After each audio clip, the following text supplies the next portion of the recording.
필까 말까 아직도 망설이는 꽃의 문을 열고 싶어 바람이 부네.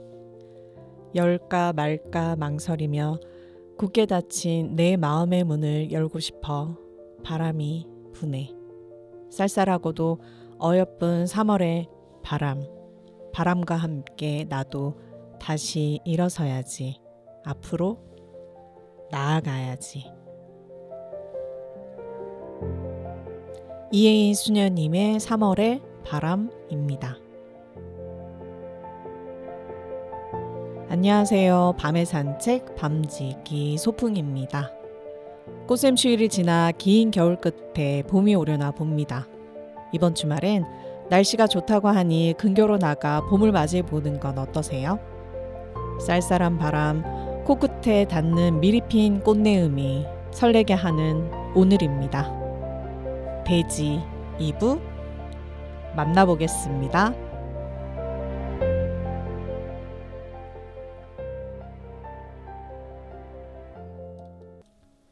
그는 바구니에서 먹을 것을 하나씩 꺼내 싸늘한 부뚜막 선반 위에 늘어놓고는 그녀에게 말했다.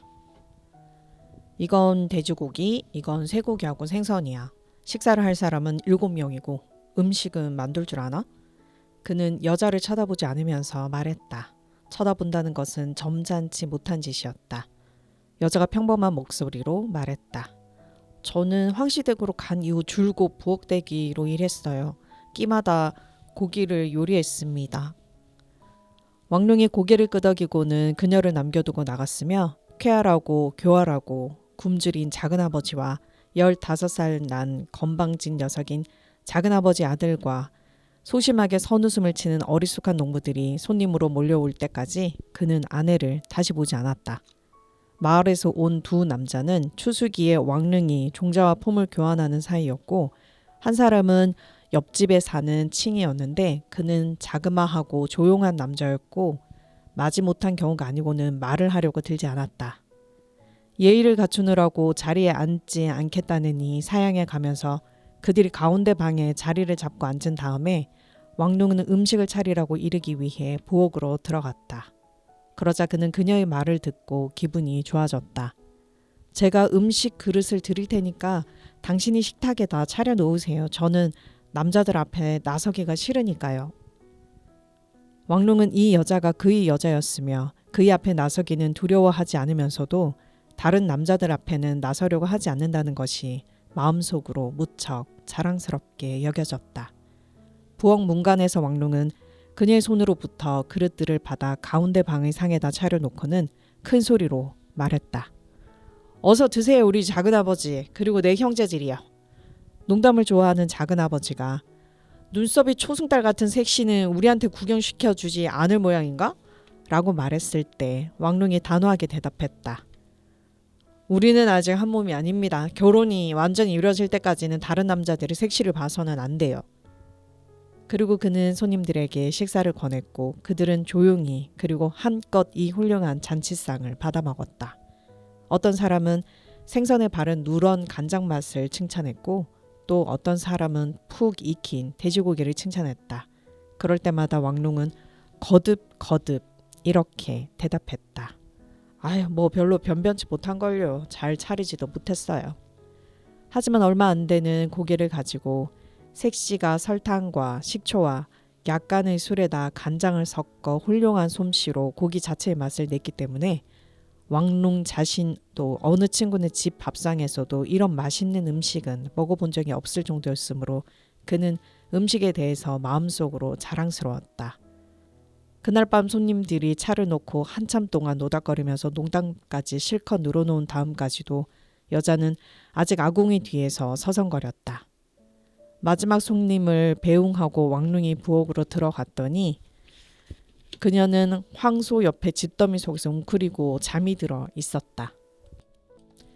그가 잠을 깨울 때 그녀의 머리카락에는 지푸라기가 붙어 있었고 왕룡이 그녀를 불렀더니 여자는 매를 맞지 않으려는 듯 잠결에도 갑자기 팔을 쳐들었다.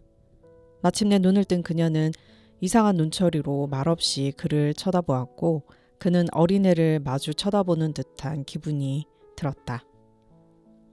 그는 여자의 손을 잡고 그녀를 위해서 아침에 그가 목욕을 했던 방으로 이끌고 들어가 탁자 위에다 빨간 촛불을 켰다. 이 불빛을 받자 여자하고 단둘이 있게 된 그는 갑자기 수줍어져서 자신에게 이렇게 상기시켜야만 했다. 이 여자는 내 색시야. 그리고 그는 마음을 다져먹고 옷을 벗기 시작했다. 한편 여자는 휘장의 구석 쪽으로 어물어물 기어가서는 아무 소리도 내지 않고 잠자리를 정돈하기 시작했다. 왕룽이 퉁명스럽게 말했다. 누울 때는 불부터 먼저 끄라고. 그러고 나서 그는 자리에 누워 두툼한 이불을 어깨까지 끌어올리고는 잠을 자는 채 했다. 하지만 잠을 자는 것이 아니었다. 그는 육체의 모든 신경을 곤두세운 채로 덜덜 떨며 누워 있었다. 한참 있다가 방이 어두워지고 여자가 천천히 소리 없이 기어 들어오는 움직임을 곁에서 느끼자 그는 몸이 터져나갈 듯한 환희로 가득 찼다. 그는 어둠 속에다 대고 거치게 웃고는 그녀를 끌어안았다. 삶이 이토록 호사스러울 수도 있었다. 이튿날 아침에 그는 침대에 누워서 이제 완전히 자신의 소유가 된 여자를 지켜보았다. 그녀는 일어나더니 흐트러진 옷을 가다듬어 천천히 몸을 꿈틀거리고 비틀면서 목과 허리에 꼭 맞도록 여미었다. 다음에 그녀는 헝겊신을 신고는 뒤에 달린 끈을 조였다. 작은 구멍으로 흘러든 빛이 띠를 이루어 그녀의 몸을 비추었다. 희미하게 그녀의 얼굴이 보였다. 하나도 달라지지 않은 것 같았다. 왕롱에게는 이것이 놀랄만한 일이었다. 그는 어젯밤이 그를 바꿔놓았다고 생각했지만 이 여자는 마치 평생 동안 날마다 그의 침대에서 잠을 자고 일어난 여자 같기만 했다. 노인의 기침 소리가 어두컴컴한 새벽에 카랑거리며 들려왔다. 왕룽이 그녀에게 말했다. 우선 아버님이 기침이 가라앉게 더운 물 한 그릇을 가져다 드려. 어제와 똑같은 목소리로 그녀가 물었다. 찻잎을 넣어서 갖다 드릴까요? 이 단순한 질문이 왕룽의 마음에 걸렸다. 그가 물론 찻잎을 넣어야지. 당신은 우리가 거지인 줄 알아? 라고 말할 수 있으면 좋았으리라. 그는 이 집에서는 찻잎짐이 아무것도 아니라는 생각이 이 여자한테 들게 할 수 있는 처지라면 좋겠다고 생각했다. 황씨 댁에서야 물론 그릇에 담긴 모든 물이 차를 우린 푸른 빛깔이었다. 아마도 그 집에서는 종도 맹물을 마시지 않았으리라. 하지만 그는 여자가 첫날부터 물 대신에 차를 갖다 주었다가는 아버지가 화를 내리라는 것을 알았다. 그뿐 아니라 그들은 정말로 부자가 아니었다. 그래서 그는 아무렇게나 대답했다. 차라고? 아니야. 차를 넣으면 아버님 기침이 더 심해지셔. 그러고 나서 그는 부엌에서 색시가 불을 지펴 물을 끓이는 동안 흐뭇해서 포근한 침대에 누워 있었다. 이제는 그럴 만한 여유가 있었으므로 그는 잠을 자고 싶었지만 지금까지 그토록 오랜 세월 동안 아침마다 일찍 일어나도록 기리던 바보 같은 그의 몸은 잠을 잘 수 있도록 허락하지 않았다. 그래서 그는 게으름의 사치를 몸과 마음으로 맛보고 누리며 자리에 누워 있었다. 그는 그의 소유가 된 이 여자를 생각하면 아직도 반쯤 부끄러운 기분이 들었다.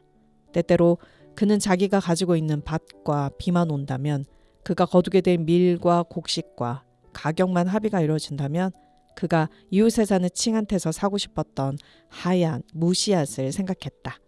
하지만 날마다 그의 머리를 떠나지 않는 이 모든 생각 틈틈이 지금 자신의 삶이 어떠한가에 관한 새로운 생각이 불현듯 끼어들어 파고들기도 했으며, 밤에 있었던 일을 생각하면서 갑자기 그는 색시가 자기를 좋아하는지 의아한 마음이 들었다. 이것은 새로운 경이었다. 그는 자기가 그녀를 좋아하는지, 그리고 그녀가 그의 집과 그와의 잠자리에 만족할지 어쩔지 걱정스러웠다. 얼굴이 수수하게 생겼고 손이 피부가 거칠게는 했지만 커다란 그녀의 몸은 부드럽고 어느 누구의 손길도 닿지 않았다.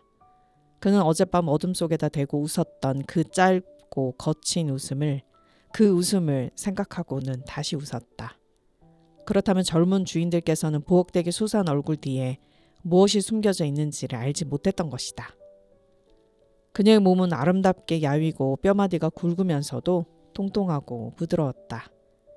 그는 갑자기 그녀가 남편으로서 그를 좋아하기를 바랐고 그러자 그는 창피해졌다. 문이 열리고 그에게 줄 김이 무럭무럭 나는 그릇을 두 손으로 들고 늘 그렇듯이 조용히 그녀가 들어왔다. 그는 침대에 일어나 앉아서 그릇을 받았다.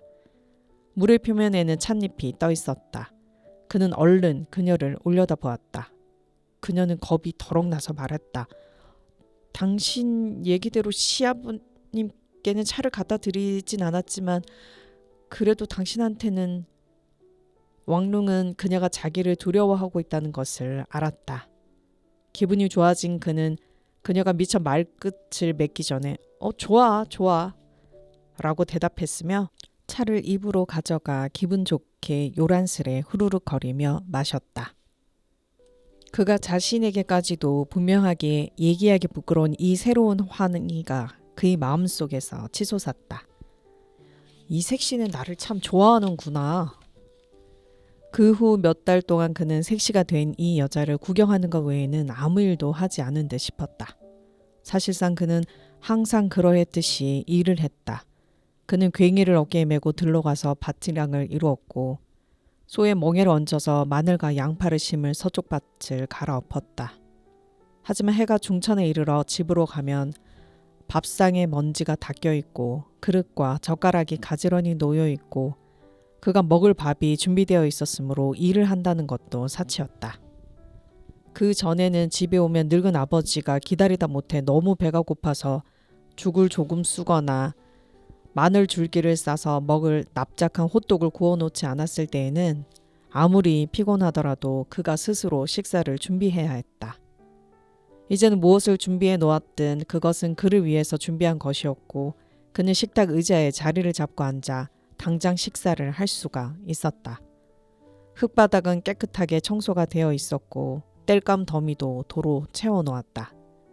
아침에 그가 집을 나선 다음에 여자는 대나무 갈퀴와 기다란 밧줄을 가지고 나가 시골 여기저기를 돌아다니며 여기서 풀을 조금 긁어 모으고 저기서 장가지나 한 줌의 낙엽을 모아 저녁을 짓게 넉넉한 만큼 땔감을 가지고 정옥경에 들어왔다. 땔감을 더 이상 살 필요가 없었으므로 그는 기분이 좋았다. 오후에 그녀는 괭이와 바구니를 어깨에 메고 나가 읍내로 가는 짐을 실은 노새들과 나귀들과 말들이 지나다니는 한 길로 나가서 짐승의 똥을 주워 모아 집으로 가지고 와서 밭에다 비료로 뿌리라고 문간 마당에 쌓아 퇴비 더미를 만들었다. 이런 일들을 그녀는 아무 말도 없이 누가 시키지 않아도 혼자서 다 했다. 그리고 하루가 다 가더라도 그녀는 부엌에서 소한테 여물을 먹이고 마음대로 마실 수 있도록 소의 주둥이 앞에다 물을 길어다 놓기 전에는 쉴 줄을 몰랐다. 그리고 그녀는 그들의 누더기 옷을 가져다가 목화송이에서 대나무 물레로 그녀가 직접 자아낸 실로 꿰매기도 하고 겨울옷에 찢어진 곳을 교묘하게 가려 깃기도 했다. 이부자리는 문간의 양지 쪽으로 가지고 나가 누비 이불의 이불깃을 뜯어내어 빨아서는 대나무 위에 널어 말렸고 열흘 해를 써서 시커멓게 덩어리가 진 이불 속의 솜은 뜯어 폈고 눈에 보이지 않는 접힌 부분 속에서 들끓던 이를 잡고는 모두 햇볕을 쬐어 보송보송하게 말렸다. 날이면 날마다 그녀는 새 방이 깨끗하고 거의 부잣집처럼 보일 때까지 이런 일들을 쉬지 않고 했다. 노인의 기침도 훨씬 나아져서 그는 항상 집 남쪽 벽의 양지에 나가 앉아서 따뜻하고 흐뭇하게 반쯤 잠이 든 채 시간을 보냈다. 하지만 이 여자, 그녀는 살아가는 데 필요한 짤막한 얘기들 이외에는 통 말을 하지 않았다. 큼직한 발로 이방 저방을 천천히 쉴 새 없이 돌아다니는 그녀를 지켜보고 겉으로 드러나지 않는 반쯤 겁에 질린 눈의 표정과 넓적하고 둔감한 얼굴을 몰래 지켜보면서 왕룽은 그녀를 전혀 이해할 수가 없었다. 밤이면 그는 그녀의 부드럽고 탄력 있는 몸을 접했다.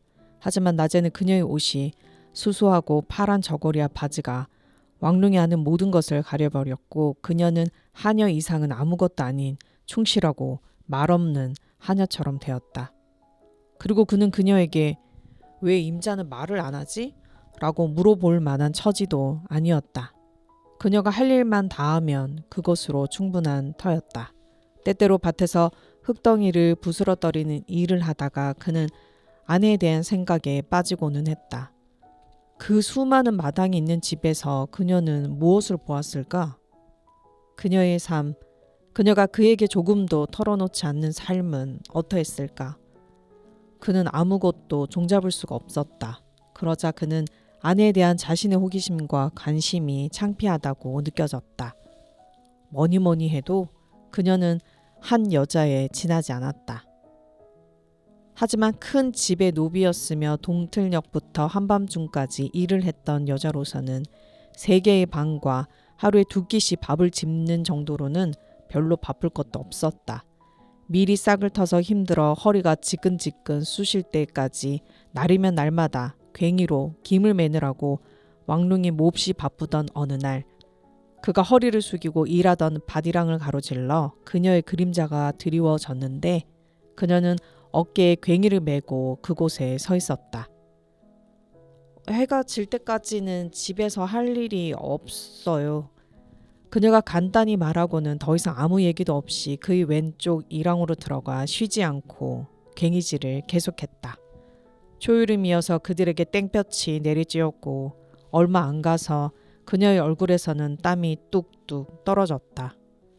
왕룽은 저고리를 벗고 상반신을 홀렁 드러냈지만 그녀는 얇은 옷으로 어깨를 가린 채 일했고 옷이 점점 살갗에 찰싹 달라붙었다.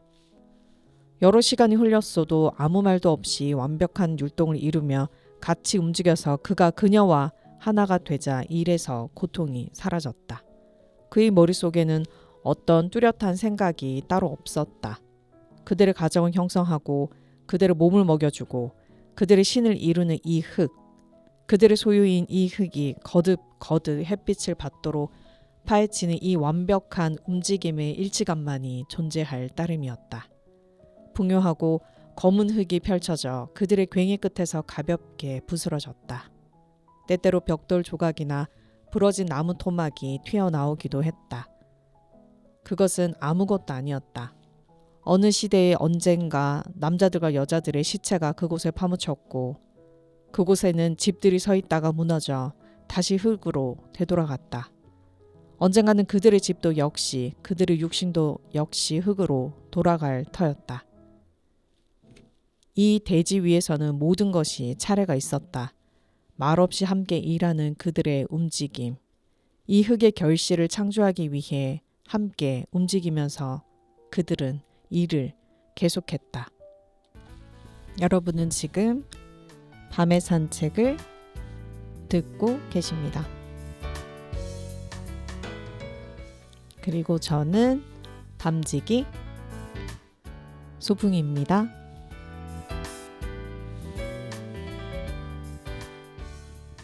조일리의 크림플스 오브 어스를 듣고 오겠습니다.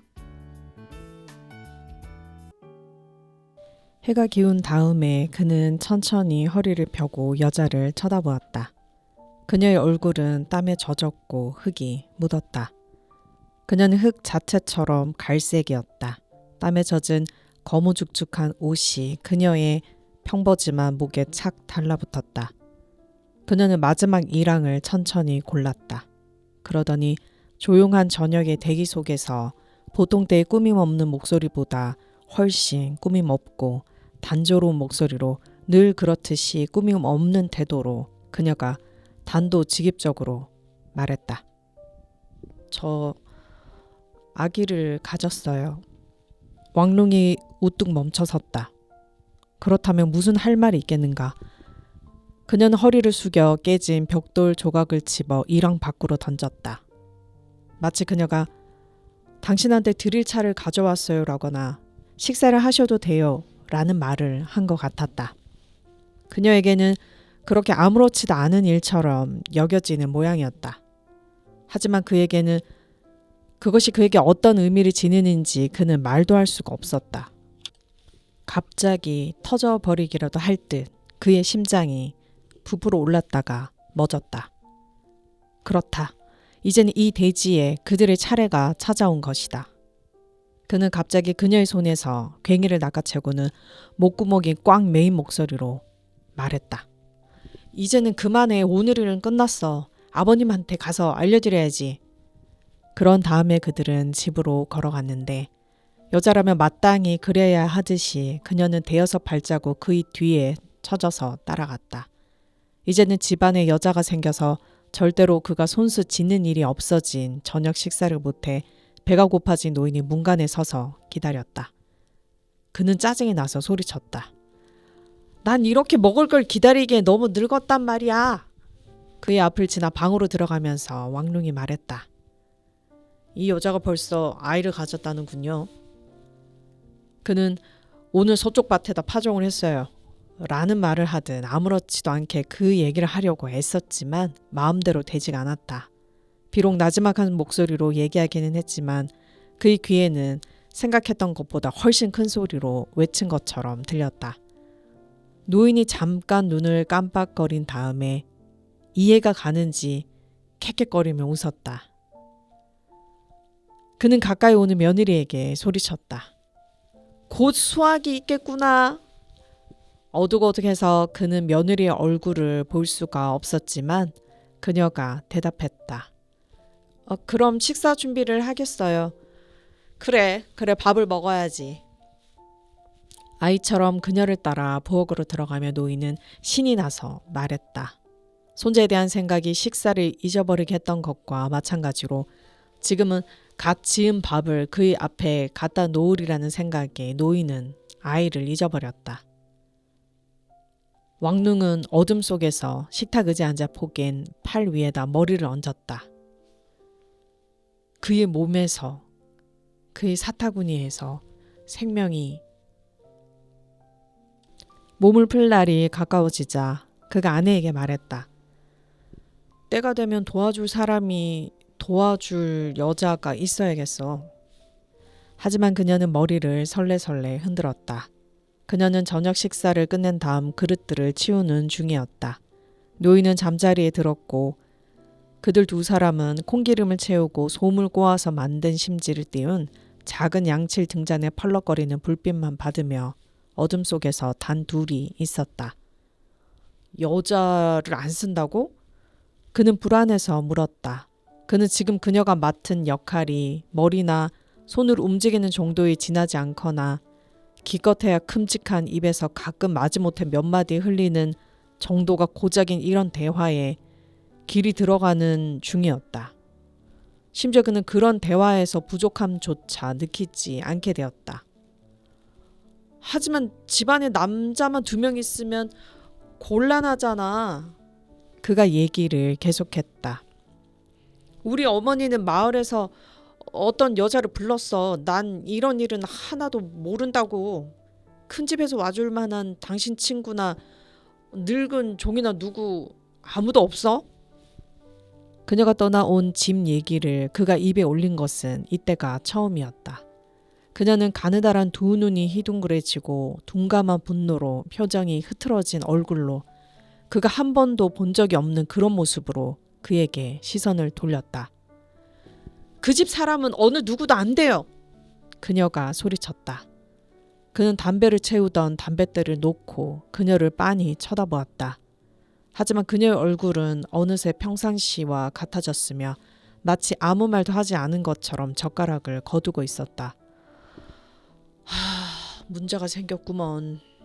그가 놀라서 말했다. 하지만 그녀는 아무 말도 하지 않았다. 계속해서 그가 따졌다. 우리 두 남자는 해산을 맡을 능력이 없다니까. 아버님은 당신 방에 들어갈 수도 없는 처지고 나로 말할 것 같으면 난 암소가 새끼를 낳는 구경조차 못 해본 사람이라고. 내 바보 같은 솜씨 아기가 다칠지도 모르지. 그러니까 종들이 늘 아기를 낳는 큰 집에서 누군가 불러오면. 그녀는 식탁 위에다 젓가락을 가지런히 쌓아놓고는 그를 잠깐 쳐다본 다음에 말했다. 전 아들을 내 품에 안고서가 아니면 그 집을 찾아가지 않겠어요. 저는 아들에게 빨간 저고리를 입히고 빨간 꽃무늬를 박은 바지를 입히고 머리에는 앞에다 작은 금동 불상을 수놓은 모자를 씌우고 발에는 호랑이 얼굴을 장식한 신발을 신기겠어요. 그리고 저는 새 신발에 까만 공단으로 지은 새 저고리를 입고 제가 나날을 지내던 부엌으로 들어가서 노부인이 아편을 피우며 앉아있는 대청으로 들어가서 제 자신과 아들을 그들 모두에게 보라고 하겠어요. 그는 지금까지 그녀가 이렇게 많은 얘기를 하는 것을 한 번도 들어본 적이 없었다. 그 말은 비록 느리기는 해도 거침없이 계속해서 이어졌으며 그는 아내가 이 모든 일을 혼자서 계획해 두었다는 사실을 깨달았다. 그의 옆에서 밭일을 하고 있을 때 그녀는 이 모든 계획을 빈틈없이 세워둔 것이다. 이 얼마나 놀라운 여자인가. 날이면 날마다 너무나 변함없이 일을 해냈기 때문에 그녀가 아기 생각을 별로 하지 않는 모양이라고 그는 생각했다. 그런데 오히려 그녀는 태어나서 옷을 제대로 갖춰 입은 아기와 새 저고리를 입은 어머니로서의 그녀 자신을 머릿속에 그리고 있었던 것이다. 그는 갑자기 말문이 막혔고 엄지와 검지손가락으로 부지런히 입담배를 동그랗게 뭉쳐 담뱃대를 집어들어 담배 덩어리를 대통에다 넣었다. 당신 돈이 좀 필요하겠구먼. 겉으로는 퉁명스러운 표정으로 마침내 그가 말했다. 은하 샌잎을 주신다면. 그녀가 두려워하며 말했다. 그건 굉장히 큰 돈이지만 제가 계산을 자세히 해보았어요. 한 푼도 낭비하지 않겠어요. 전 옷감 장수한테서 한 치도 안 빼고 다 받아내겠어요. 왕눈이 허리춤을 더듬거렸다. 그저께 그는 서쪽 밭의 연못에서 거둔 갈대 한 짐 반을 읍내 시장에 내다 팔았고 허리춤에는 그녀가 원하던 것보다 조금 더 많은 돈이 있었다. 그는 은화 샌님을 탁자 위에 내놓았다.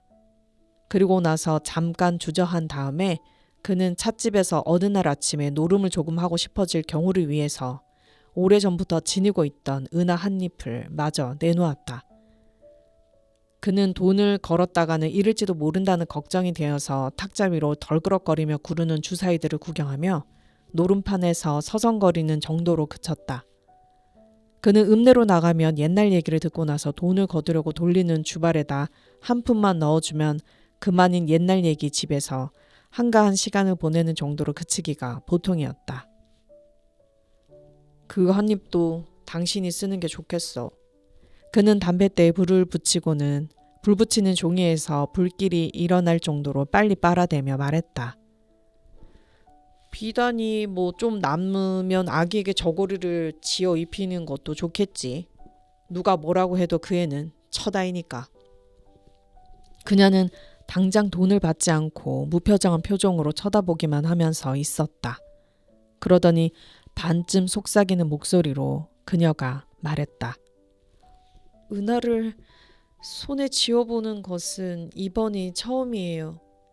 갑자기 그녀는 돈을 받아 손에 꼭 움켜쥐고는 황급히 침실로 들어갔다. 왕롱은 담배를 피우며 앉아서 탁자 위에 놓여있던 은화를 생각했다. 그것은 그 은화는 흙으로부터 그가 몸을 바쳐 일하고 쟁기를 갈아 뒤엎은 흙으로부터 온 것이었다. 그는 이 땅으로부터 생명을 얻었고 한 방울 한 방울 땀을 흘려 흙으로부터 식량을 그리고 식량으로부터 은화를 짜내었다. 전에는 누구에게 주려고 은화를 꺼낼 때마다 마치 그의 삶을 한 조각 떼어내서 아무렇게나 누구에게 주는 것 같았다. 하지만 이제는 그렇게 주는 것이 처음으로 고통스럽지 않게 되었다.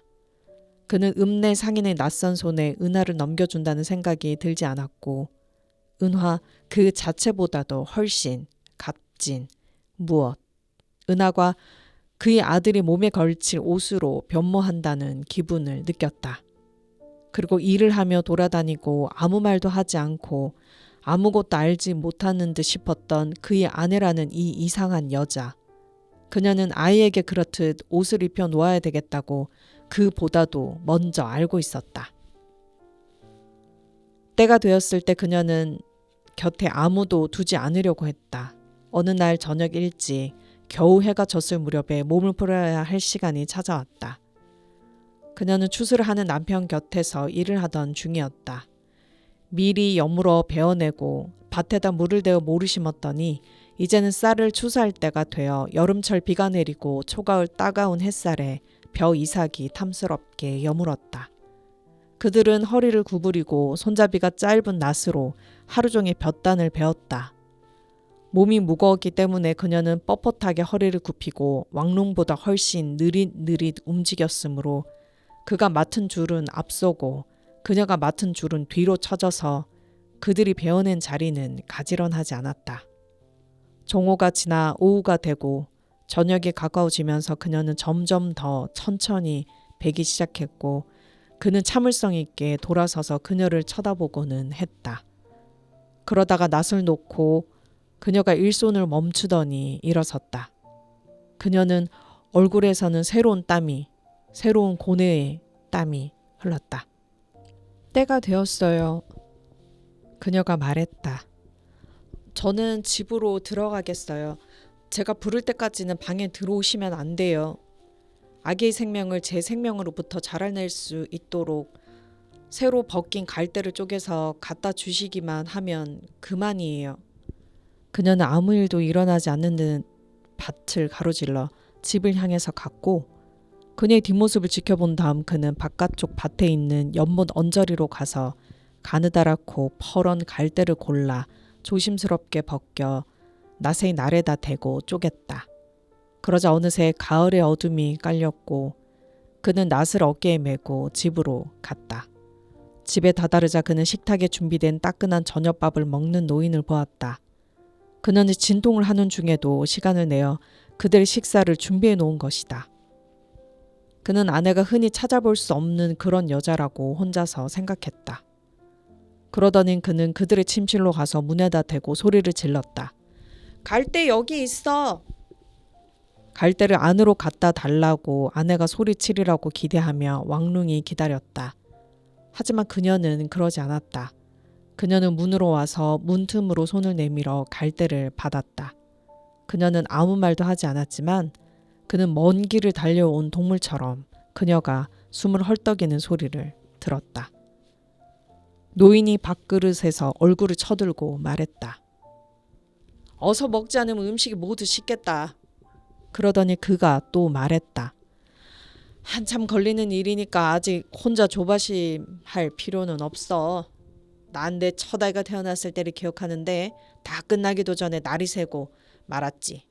아 세상에 내가 잉태시키고 네 어머니가 하나씩 연달아 낳았던 그 모든 아이들 난 숫자도 잊어버렸지만 20명이나 되는 아이들 가운데 겨우 너 하나만 살아남았다는 걸 생각하면 기가 막히는구나. 여자가 왜 아기를 낳고 또 낳아야 하는지를 너도 알겠지. 그러더니 다시금 새롭게 방금 생각이 나기라도 했는지 그가 또 말했다. 내일 이맘때쯤이면 난 사내아이 할아버지가 되겠구먼. 그는 밥을 먹다 말고 컴컴한 방 안에 앉아서 한참 동안 킬킬거렸다. 하지만 왕롱은 방에서 나는 그 심하게 헐떡이는 동물 같은 숨소리에 귀를 기울이고 서 있었다. 문틈으로 뜨거운 피의 냄새가 그를 두렵게 만드는 역겨운 냄새가 흘러나왔다. 안에서 여자의 헐떡이는 소리가 숨죽인 비명처럼 빠르고 커졌지만 그녀는 아무런 큰 소리도 내지 않았다. 그가 더 이상 견딜 수 없어서 막 방으로 박차고 들어가려는 순간에 가느다랗고 사나운 울음소리가 울려나왔고 그는 모든 것을 잊어버렸다. 아들이야? 여자는 생각조차 하지 않고 그는 귀찮게 물어댔다.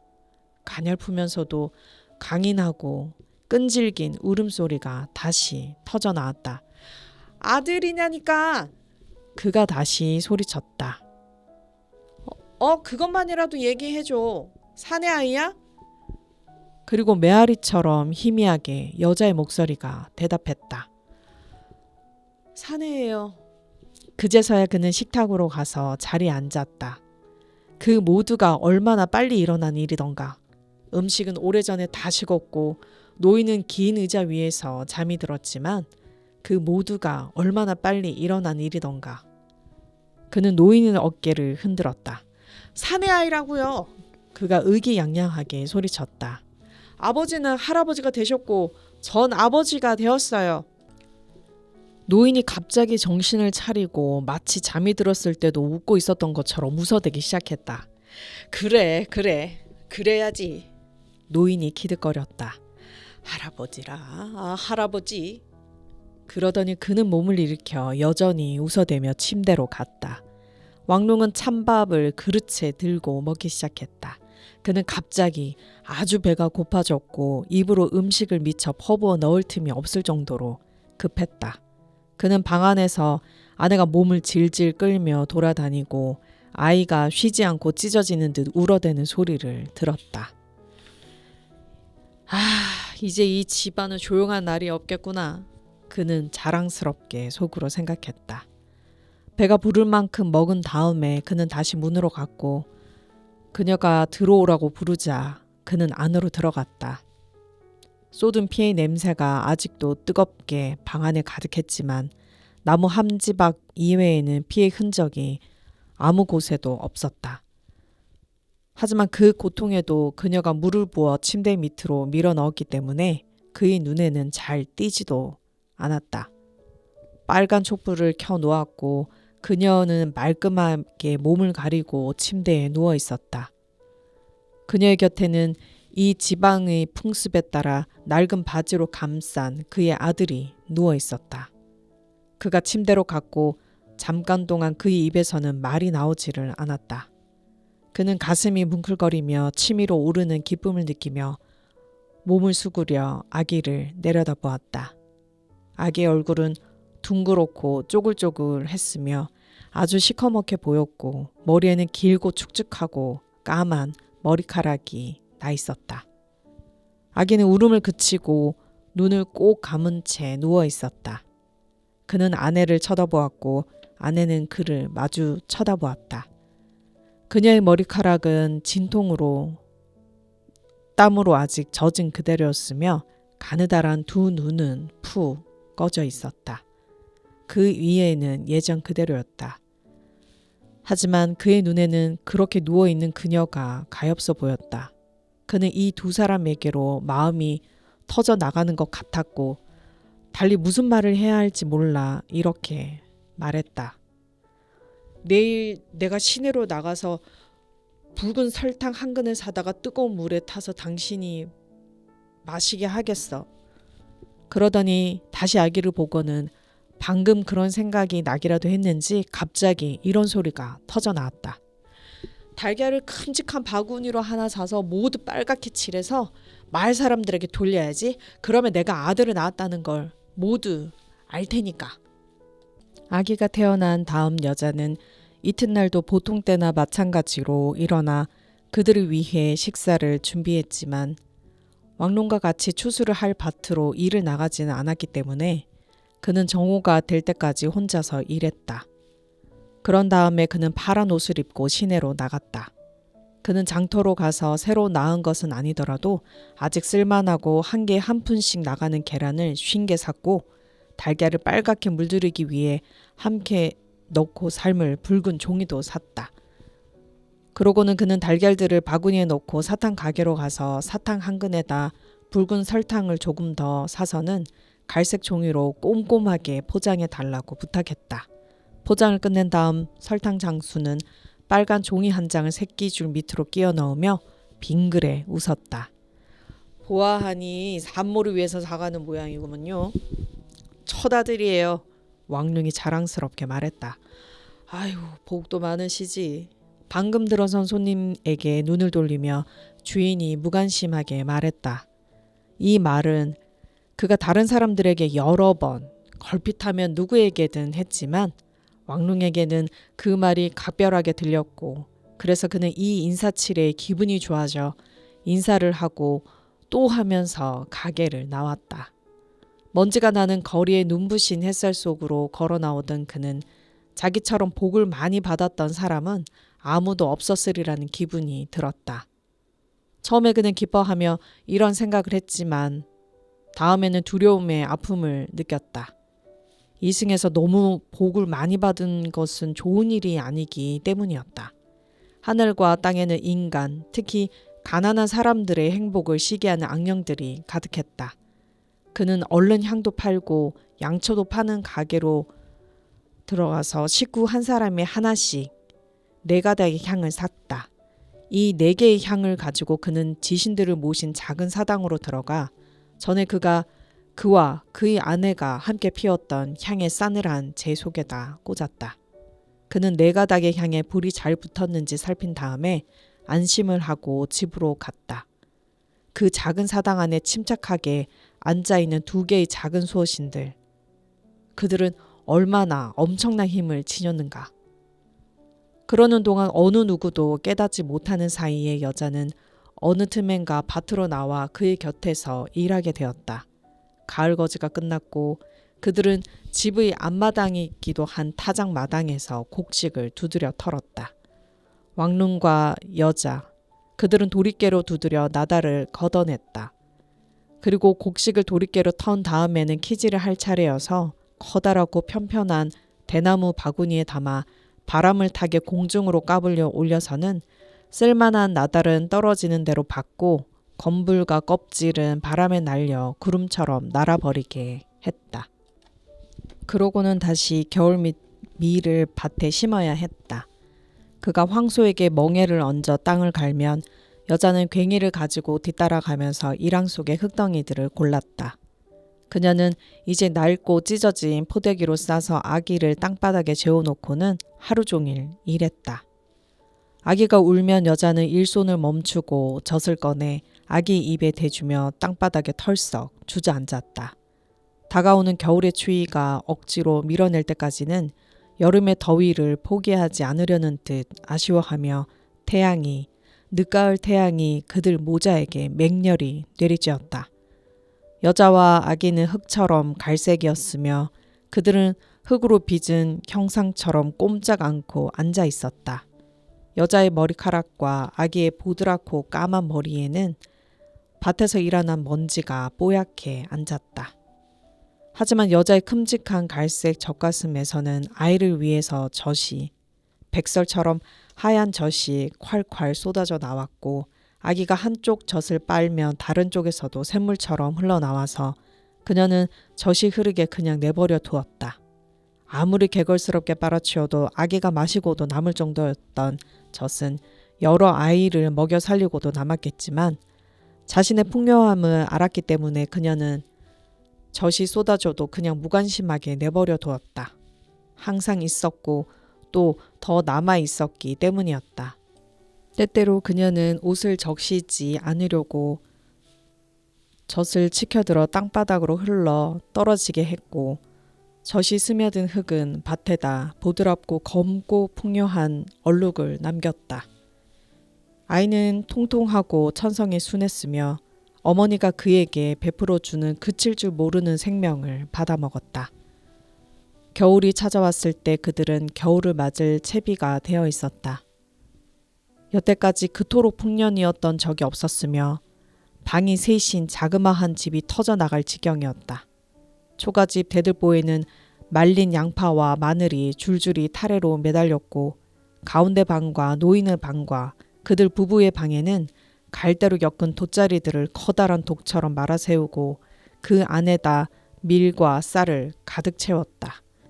이 곡식을 팔게 되겠지만 왕룽은 검소한 사람이었으며 많은 마을 사람들처럼 노름을 하거나 분세에 맞지 않게 진미 요리를 찾아 먹느라고 돈을 아무렇게나 쓰지는 않았기 때문에 값이 싼 추수기에 곡식을 꼭 팔아야 할 필요는 없었다. 대신에 그는 곡식을 저장해 두었다가 눈이 내려 땅을 덮은 다음이나 정초가 되어 읍내 사람들이 식량이라면 어떤 가격이라도 선뜻 내놓게 될 때 팔았다. 그의 작은아버지는 늘 곡식이 채 제대로 여물기도 전에 팔아야만 했다. 심지어 당장 조금이라도 현금을 손에 쥐어보고 싶은 데다가 구태여 거두어들이고 타작을 하는 고생을 면하고 싶어서 때로는 밭에 심어 놓은 채로 팔기도 했다. 하기야 뚱뚱하고 게으른 작은아버지의 아내는 어리석은 여자여서 맛 좋은 음식과 이런 것 저런 것 그리고 읍내에서 살 수 있는 새 구두를 사달라고 한없이 잔소리만 해대는 위인이기도 했다. 왕룽의 여자는 남편이 신을 것은 물론이요. 노인과 자기 자신과 아이의 신발까지도 모두 스스로 만들었다. 만일 그녀가 신발을 사고 싶다고 했다면 그는 무슨 말인지 이해도 못했으리라. 작은아버지의 무너져가는 낡은 집의 대들보에는 무언가 걸려있는 적이 거의 없었다. 하지만 왕룽의 집에는 병이 들어 앓는 것처럼 보여서 이웃집 칭이 돼지를 잡았을 때 산 돼지 다리까지 있었다. 살이 빠지기 전에 일찍 잡은 돼지여서 다리가 큼직했으므로 오라는 말려두려고 소금에 푹 절여 매달아 놓았다. 그뿐 아니라 그들이 키우던 닭도 2마리 잡아 내장을 긁어내고 깃털을 그대로 둔 채로 말려 속에다 소금을 채워두었다. 따라서 겨울바람이 매섭고도 가혹한 바람이 사막으로부터 그들이 사는 지방의 북동쪽으로 불어 닥쳤을 때 그들은 이 모든 풍성함의 한가운데 앉아 있었다. 얼마 안 가서 아기는 거의 혼자서 앉아 있을 정도가 되었다. 그들은 아기가 100일을 채우자 장수를 상징하는 국수로 잔치를 벌였으며 왕룽은 결혼 피로연에 왔던 사람들을 초청하고 그들에게 저마다 삶아서 물을 들인 빨간 달걀 한 꾸러미씩을 주었으며 그에게 축하를 하려고 찾아온 마을 사람들 모두에게는 달걀을 2개씩 나눠주었다. 그리고 사람들은 모두 듬직하고 통통하고 달덩이 같은 얼굴에 엄마를 닮아 광대뼈가 우뚝 튀어나온 아들을 보고는 왕룽을 부러워했다. 이제 겨울이 되자 아기는 밭이 아니라 집의 흙마당에 깔아놓은 포대기 위에 앉아서 지냈다.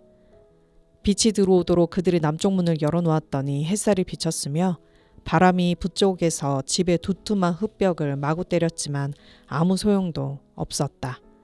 얼마 안 있다가 밭 근처의 버드나무들과 복숭아나무들 그리고 문간의 대추나무에서는 잎들이 졌다. 집의 동쪽에 있는 대나무에서만 듬성듬성 무더기를 이룬 잎사귀들이 달려 있었으며 줄기가 바람에 비틀려 휘어질 지경인데도 잎사귀는 악착같이 매달렸다. 돼지 2부 어떠셨나요? 첫 아이를 품에 안은 왕룽. 가을볕에 황금 들판이 펼쳐지는 장면이었습니다. 어렸을 적 가을이 되면 누렇게 익은 가을 벼들을 친구 삼아 집에서 학교까지 걸어가던 그 길이 무척이나 아름다웠는데요.